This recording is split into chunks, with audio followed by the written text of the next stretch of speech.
A graça e a paz do Senhor Jesus, que Deus abençoe. Estamos nós aqui para a honra e glória do nome do Senhor e vamos retomar aqui, continuar, a nossa leitura da Bíblia Sagrada. Vamos dar continuidade agora em Romanos, capítulo 1. Prefácio e saudação. Paulo, servo de Jesus Cristo, chamado para apóstolo, separado para o Evangelho de Deus, o qual antes havia prometido pelos seus profetas nas Santas Escrituras acerca de seu filho, que nasceu da descendência de Davi segundo a carne, declarado Filho de Deus em poder segundo o Espírito de santificação pela ressurreição dos mortos, Jesus Cristo, nosso Senhor, pelo qual recebemos a graça e o apostolado para a obediência da fé entre todas as gentes pelo seu nome, entre as quais sois também vós chamados para serdes de Jesus Cristo, a todos os que estais em Roma, amados de Deus, chamados santos, graça e paz de Deus, nosso Pai, e do Senhor Jesus Cristo. A fé dos romanos, Paulo anela vê-los. Primeiramente, dou graças ao meu Deus por Jesus Cristo acerca de vós todos, porque em todo o mundo é anunciada a vossa fé.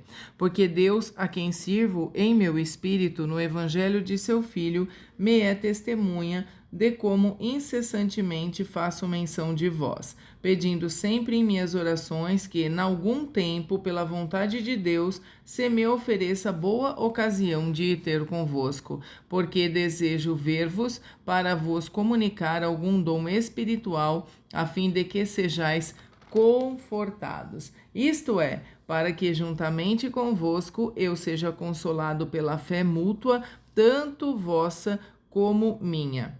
Não quero, porém, irmãos, que ignoreis que muitas vezes propus ir ter convosco, mas até agora tenho sido impedido, para também ter entre vós algum fruto, como também entre os demais gentios. Eu sou devedor tanto a gregos como a bárbaros, tanto a sábios como a ignorantes, e assim quanto está em mim, estou pronto para também vos anunciar o evangelho a vós que estáis em Roma. O assunto da epístola, a justiça pela fé. Por que não me envergonho do Evangelho de Cristo? Pois é o poder de Deus para a salvação de todo aquele que crê, primeiro do judeu e também do grego, porque nele se descobre a justiça de Deus de fé em fé, como está escrito, mas o justo viverá da fé. A idolatria e depravação dos gentios. Porque do céu se manifesta a ira de Deus sobre toda a impiedade e injustiça dos homens que detêm a verdade em justiça. Porquanto o que de Deus se pode conhecer, neles se manifesta porque Deus lhe manifestou, porque as suas coisas invisíveis desde a criação do mundo, tanto o seu eterno poder como a sua divindade se entendem e claramente se veem pelas coisas que estão criadas, para que eles fiquem inexcusáveis, porquanto, tendo conhecido a Deus, não o glorificaram como Deus, nem lhe deram graças, antes em seus discursos se desvaneceram e o seu coração insensato se obscureceu. Dizendo-se sábios, tornaram-se loucos e mudaram a glória do Deus incorruptível em semelhança da imagem de homem corruptível, e de aves, e de quadrúpedes, e de répteis, pelo que também Deus os entregou às concupiscências do seu coração, à imundícia, para desonrarem o seu corpo entre si, pois mudaram a verdade de Deus em mentira e honraram e serviram mais a criatura do que o Criador, que é bendito eternamente. Amém. Pelo que Deus os abandonou às paixões infames, porque até as suas mulheres mudaram o uso natural no contrário à natureza, e semelhantemente também os varões, deixando o uso natural da mulher, se inflamaram em sua sensualidade uns para com os outros, varão com varão, cometendo torpeza e recebendo em si mesmos a recompensa que convinha ao seu erro. E como eles se não importaram de ter conhecimento de Deus, assim Deus os entregou a um sentimento perverso para fazerem coisas que não convêm, estando cheios de toda iniquidade, prostituição, malícia, avareza, maldade, cheios de inveja, homicídio, contenda, engano, malignidade, sendo murmuradores, detratores, aborrecedores de Deus, injuriadores, soberbos, presunçosos, inventores de males, desobedientes ao pai e à mãe, nécios, infiéis nos contratos, sem afeição natural, irreconciliáveis, sem misericórdia, os quais, conhecendo a justiça de Deus, que são dignos de morte, os que tais coisas praticam, não somente as fazem, mas também consente aos que as fazem. Capítulo 2. A impenitência dos judeus à justiça de Deus. Portanto, és inexcusável quando julgas, ó homem, quem quer que sejas, porque te condenas a ti mesmo naquilo em que julgas a outro, pois tu que julgas fazes o mesmo. E bem sabemos que o juízo de Deus é segundo a verdade sobre os que tais coisas fazem. E tu, ó homem, que julgas os que fazem tais coisas, cuidas que, fazendo-as tu, escaparás ao juízo de Deus. Ou desprezas tu as riquezas da sua benignidade e paciência e longanimidade, ignorando que a benignidade de Deus te leva ao arrependimento. Mas segundo a tua dureza e teu coração impenitente, entesouras ira para ti no dia da ira e da manifestação do juízo de Deus, o qual recompensará cada um segundo as suas obras, a saber, a vida eterna aos que, com perseverança em fazer bem, procuram glória e honra e incorrupção, mas indignação e ira aos que são contenciosos e desobedientes à verdade e obedientes à iniquidade, tribulação e angústia sobre toda a alma do homem que faz o mal, primeiramente do judeu e também do grego. Glória, porém, e honra e paz a qualquer que faz o bem, primeiramente ao judeu e também ao grego, porque para com Deus não há acepção de pessoas, porque todos os que sem lei pecaram, sem lei também perecerão, e todos os que sob a lei pecaram, pela lei serão julgados, porque os que ouvem a lei não são justos diante de Deus, mas os que praticam a lei hão de ser justificados, porque quando os gentios que não têm lei fazem naturalmente as coisas que são da lei, não tendo eles lei para si mesmos, são lei, os quais mostram a obra da lei escrita no seu coração, testificando juntamente a sua consciência e os seus pensamentos, quer acusando-os, quer defendendo-os, no dia em que Deus há de julgar os segredos dos homens por Jesus Cristo, segundo o meu evangelho. Os judeus são inexcusáveis à verdadeira circuncisão. Eis que tu, que tens por sobrenome judeu, e repousas na lei, e te glorias em Deus, e sabes a sua vontade, e aprovas as coisas excelentes, sendo instruído por lei, e confias que és guia dos cegos, luz que estão em trevas, instruidor dos nécios, mestre de crianças, que tens a forma da ciência e da verdade na lei. Tu, pois, que ensinas a outro, não te ensinas a ti mesmo? Tu que pregas que não se deve furtar, furtas. Tu que dizes que não se deve adulterar, adulteras. Tu que abominas os ídolos, cometes sacrilégio. Tu que te glorias na lei, desonras a Deus pela transgressão da lei. Porque, como está escrito, o nome de Deus é blasfemado entre os gentios por causa de vós, porque a circuncisão é, na verdade, proveitosa, se tu guardares a lei, mas se tu és transgressor da lei, a tua circuncisão se torna em incircuncisão. Se, pois, a incircuncisão guardar os preceitos da lei, porventura a incircuncisão não será reputada como circuncisão?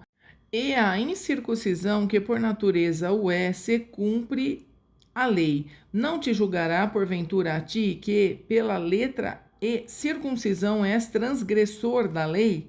Porque não é judeu o que o é exteriormente, nem é circuncisão a que o é exteriormente na carne, mas é judeu o que o é no interior, e circuncisão a que é do coração no espírito, não na letra, cujo louvor não provém dos homens, mas de Deus.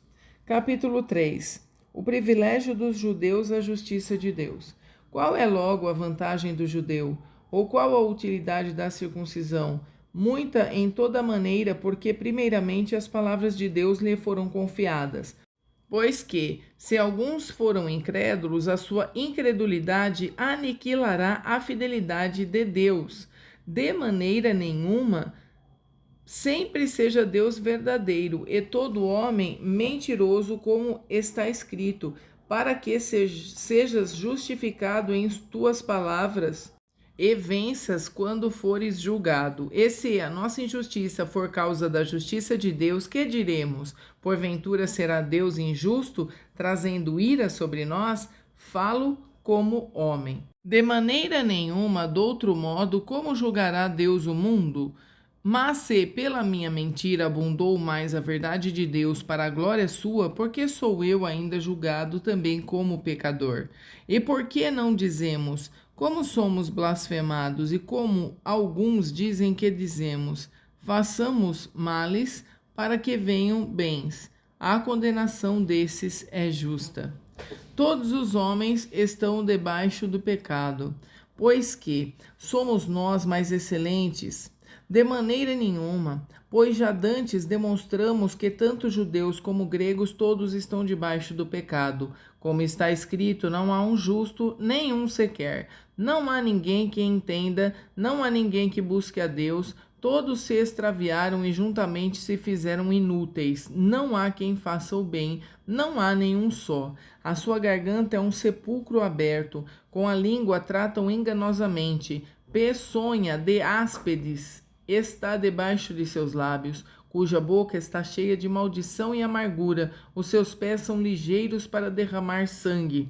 Em seus caminhos há destruição e miséria, e não conheceram o caminho da paz.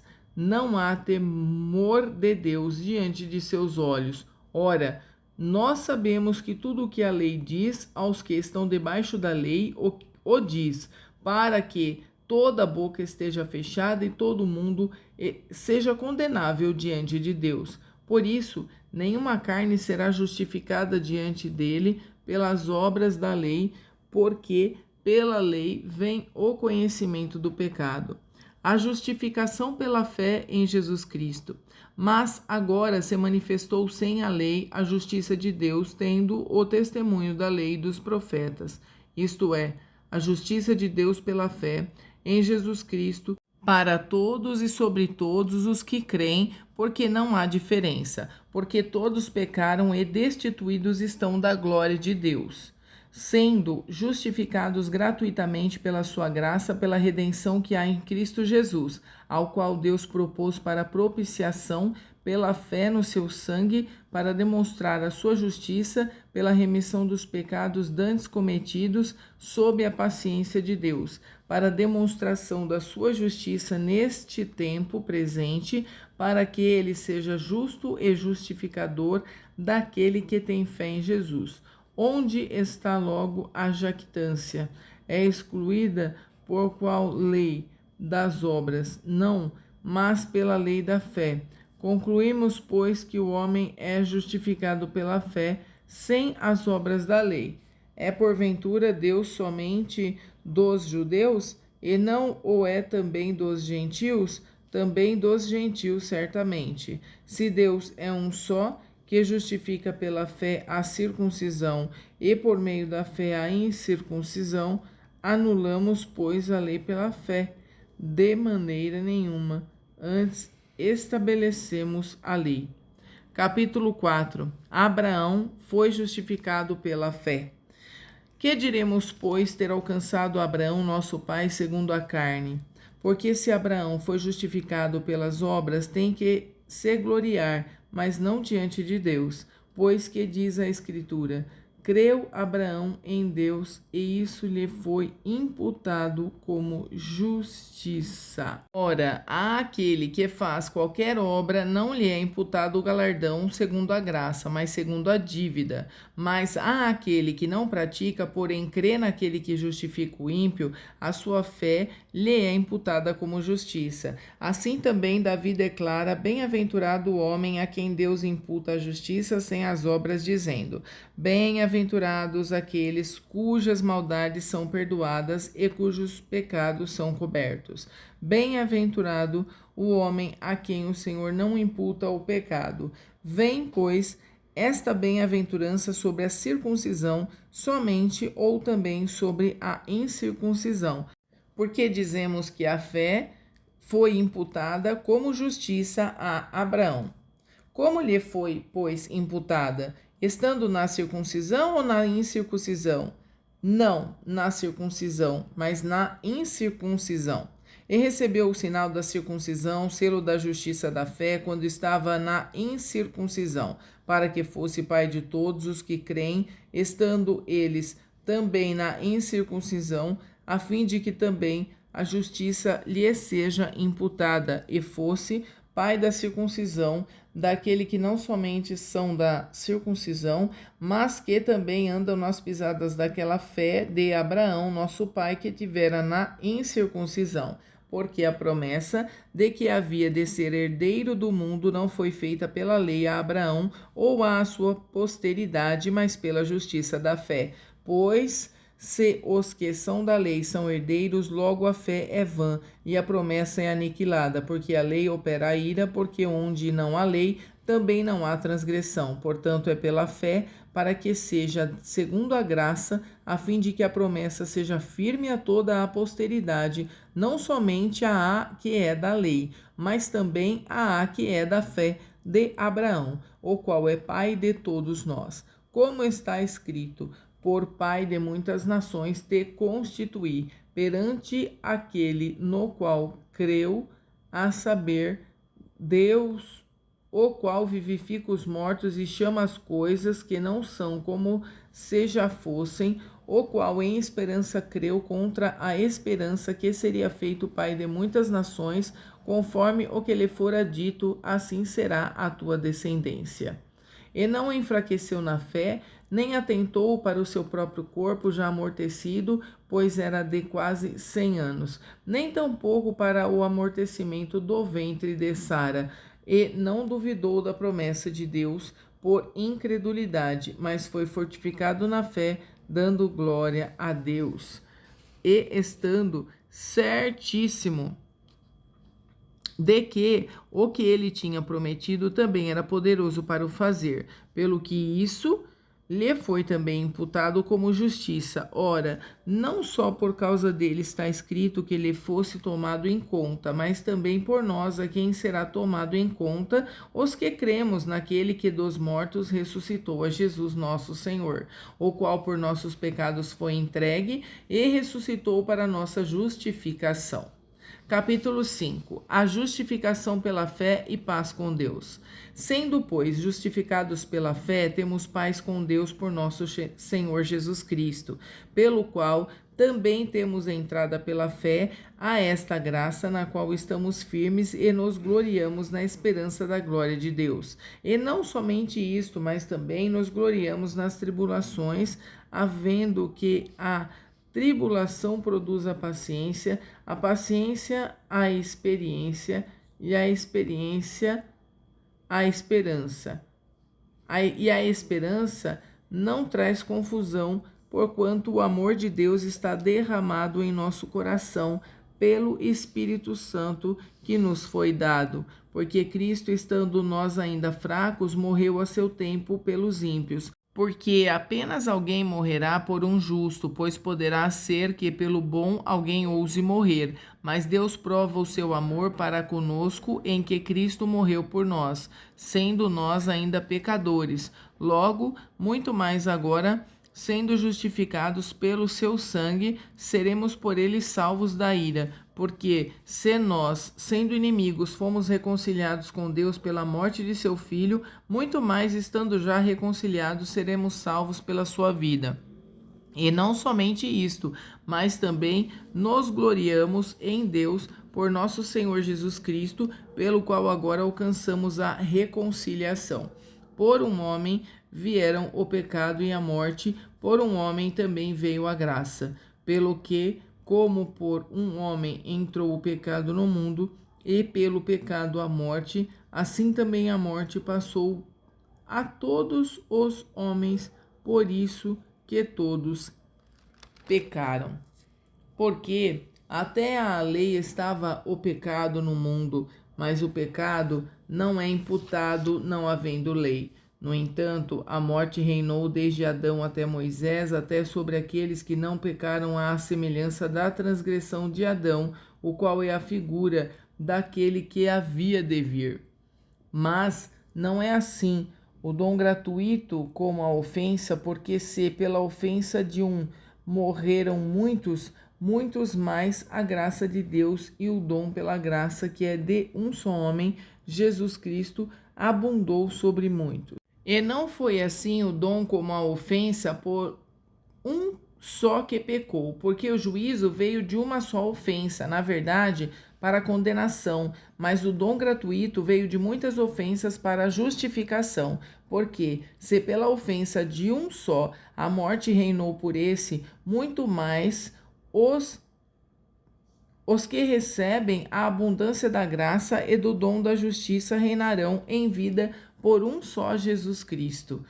Pois assim como por uma só ofensa veio o juízo sobre todos os homens para condenação, assim também por um só ato de justiça veio a graça sobre todos os homens para justificação devida. Porque, como pela desobediência de um só homem muitos foram feitos pecadores, assim pela obediência de um muitos serão feitos justos.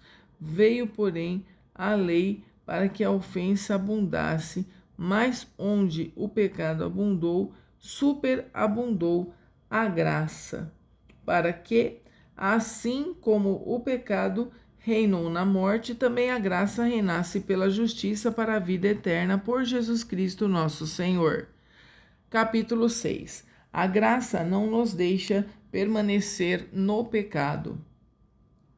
Antes, nos livra do poder do pecado. Que diremos, pois? Permaneceremos no pecado para que a graça seja mais abundante? De modo nenhum. Nós que estamos mortos para o pecado, como viveremos ainda nele? Ou não sabeis que todos quantos fomos batizados em Jesus Cristo, fomos batizados na sua morte, de sorte que fomos sepultados com ele pelo batismo na morte, para que, como Cristo ressuscitou dos mortos, pela glória do Pai, assim andemos nós também em novidade de vida. Porque, se fomos plantados juntamente com ele na semelhança da sua morte, também o seremos na da sua ressurreição. Sabendo isto, que o nosso velho homem foi com ele crucificado, para que o corpo do pecado seja desfeito, a fim de que não servamos mais ao pecado. Porque aquele que está morto está justificado do pecado. Ora, se já morremos com Cristo, cremos que também com ele viveremos. Sabendo que, havendo Cristo ressuscitado dos mortos, já não morre, a morte não mais terá domínio sobre ele, pois quanto a ter morrido de uma vez, morreu para o pecado, mas quanto a viver, vive para Deus. Assim também vós considerai-vos como mortos para o pecado, mas vivos para Deus em Cristo Jesus, nosso Senhor. Não reine, portanto, o pecado em vosso corpo mortal, para lhe obedecerdes em suas concupiscências. Nem tampouco apresenteis os vossos membros ao pecado por instrumentos de iniquidade, mas apresentai-vos a Deus como vivos dentre mortos, e os vossos membros a Deus como instrumentos de justiça, porque o pecado não terá domínio sobre vós, pois não estáis debaixo da lei, mas debaixo da graça. Pois que pecaremos porque não estamos debaixo da lei, mas debaixo da graça? De modo nenhum. Não sabeis vós que a quem vos apresentardes por servos para lhe obedecer, sois servos daquele a quem obedeceis, ou do pecado para a morte, ou da obediência para a justiça.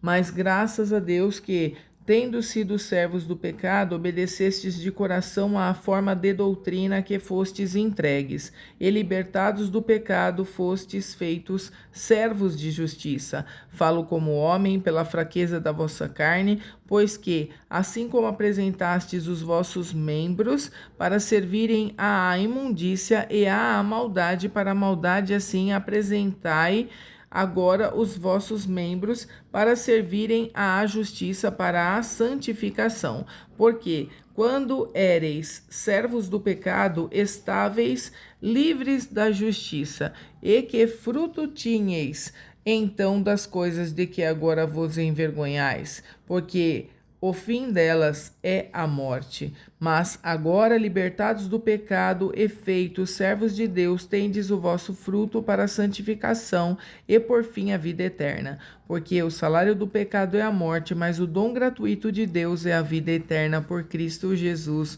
nosso Senhor. Capítulo 7. Estando mortos à lei, sirvamos a Deus em novidade de espírito. Não sabeis vós, irmãos, pois que falo aos que sabem a lei, que a lei tem domínio sobre o homem por todo o tempo que vive, porque a mulher que está sujeita ao marido, enquanto ele viver, está-lhe ligada pela lei. Mas, morto o marido, está livre da lei do marido, de sorte que, vivendo o marido, será chamada adúltera, se for do outro marido. Mas, morto o marido, livre está da lei, e assim não será adúltera, se for do outro marido. Assim, meus irmãos, também vós estáis mortos para a lei pelo corpo de Cristo, para que sejais doutro daquele que ressuscitou de entre os mortos, a fim de que demos frutos para Deus. Porque quando estávamos na carne, as paixões dos pecados que são pela lei operavam em nossos membros para darem frutos para a morte. Mas agora estamos livres da lei, pois morremos para aquilo em que estávamos retidos, para que sirvamos em novidade de espírito e não na velhice da letra. A lei opera em nós a morte, a luta da carne com o espírito.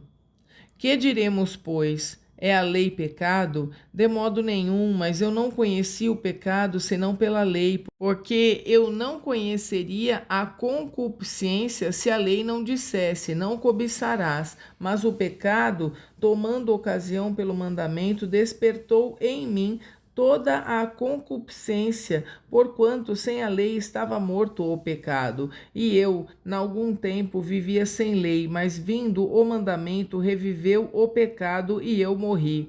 E o mandamento que era para a vida, achei eu que me era para a morte, porque o pecado, tomando ocasião pelo mandamento, me enganou e por ele me matou. Assim, a lei é santa, e o mandamento santo, justo e bom. Logo tornou-se-me o bom em morte, de modo nenhum, mas o pecado, para que se mostrasse pecado, operou em mim a morte pelo bem, a fim de que, pelo mandamento, o pecado se fizesse excessivamente maligno, porque bem sabemos que a lei é espiritual, mas eu sou carnal, vendido sob o pecado, porque o que faço não o aprovo, pois o que quero, isso não faço, mas o que aborreço, isso faço. E se faço o que não quero, consinto com a lei que é boa, de maneira que agora já não sou eu que faço isto, mas o pecado que habita em mim.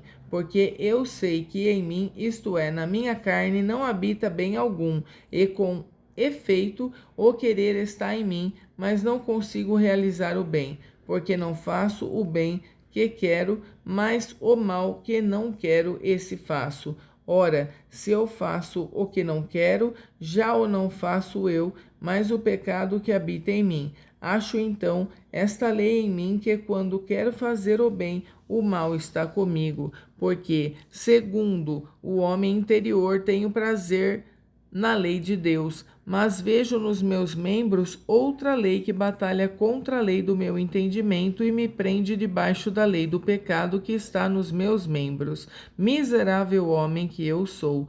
Quem me livrará do corpo desta morte? Dou graças a Deus por Jesus Cristo, nosso Senhor. Assim que eu mesmo, com o entendimento, sirvo à lei de Deus, mas com a carne, à lei do pecado. Amém, povo de Deus? Chegamos ao final de mais uma leitura da Bíblia Sagrada para a glória de Deus. Que Deus os abençoe e fiquem todos na paz do Senhor Jesus Cristo.